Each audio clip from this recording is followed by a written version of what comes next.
Ok, tātad es ceru, ka viņš man ierakstās, jo, jā, man ierakstās, jā. Ok, tātad mēģināsim vēl, es pastāstīšu vēlreiz. Tātad tiem, kas klausās šo te vēlreiz, jums ir jāatrod kaut kāda anekdota internetā, atrodiet tādu, kas jums interesē, tad šī anekdota jums ir jāpārveido tiešajā runā. Tas ir tas nosacījums, kas jums ir latviešu valodā jāizdara. No informātikas puses jums šī anekdota būs jāpārformatē. Jums būs jāizmanto Words, un pēc tam jums būs jāizmanto arī Paint. Tātad par to noformatēšanu jūs varat pārformatēt tekstu dažādos veidos. Galvenais šajā gadījumā jums ir brīva izvēle, jūs varat izvēlēties, kā jūs to visu darat. Tātad mēs varam pārformatēt fontu, mēs varam izvēlēties kaut kādu interesantu fontu, mēs varam nomainīt krāsas, bet galvenais atcerieties, jūs varat izmantot visas iespējas, kas jums zem home izvēles ir. Nekur citur jums nav īsti jāiet. Te jūs varat izvēlēties, ka, piemēram, mēs uzliekam kaut kādu spīdumu, vai ēnas, vai kas mums te vēl ir. Visu sādi kas ir atspīdums, ok, piemēram. Mēs varam uztaisīt lielākus būtus. Tātad šajā gadījumā jūs vienkārši spēlēties, jūs pamēģiniet, kas ir tas, ko mēs īstenībā te varam izdarīt. Nu, tātad tad, kad jūs esat pārformatējuši savu šo te, man interesē, ko es tā valodu izdarīt. Man pašam interesanti palikt. Ok, reflection, shadows, outlines, viss kaut ko var izdarīt. Labi, tātad tad, kad jūs jāizspēlējas. Jā. Nu, jums tieši šādā pašā veidā jāspēlējās, jāmēģina kaut ko interesantu, kādā interesantā veidā pārformatēt. Labi, tālāk. Jā, ok. Tālāk, tad, kad jūs esat uztaisījuši vai izdomājuši, kāds varētu būt tas jūsu formatējums, tālāk jums par šo te anekdotu ir jāuztais arī zīmējums.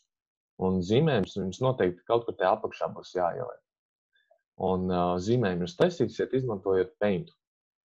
Un tur tātad jūs varat meklēt datorā Paint, redz, kur man ir.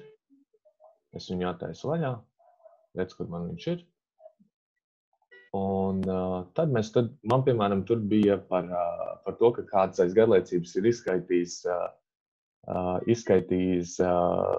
cik rīts paciņā graudi ir iekšā. Nu, labi. Tātad es, piemēram, iedomājos, pirmā lieta, kas manā prātā ir tas, ka, tātad graudi, tas noteikti ir kāds cilvēks, kas sēž pie galda. Es varētu uzzīmēt galdu. Un es gribu galdu zīmēt trīsdimensionāli. Un man Paints atkal dara kaut kādas interesantas lietas. Šodien Paints ar mani ļoti nedaudzējās. Tātad. Ok. Lai es tagad zīmēšu, piemēram, galda kājas, tad es varu iezīmēt ar šo te iezīmēšanas podziņu, es viņu iezīmēju, un es viņu varu nokopēt un uztaisīt jaunu. Redz, ka man būs divas vienādas galda kājas. Es varu uztaisīt arī 4 īstenībā. Redz, ka tad taisīsim trīsdimensionāli. Uztaisīsim šādi te.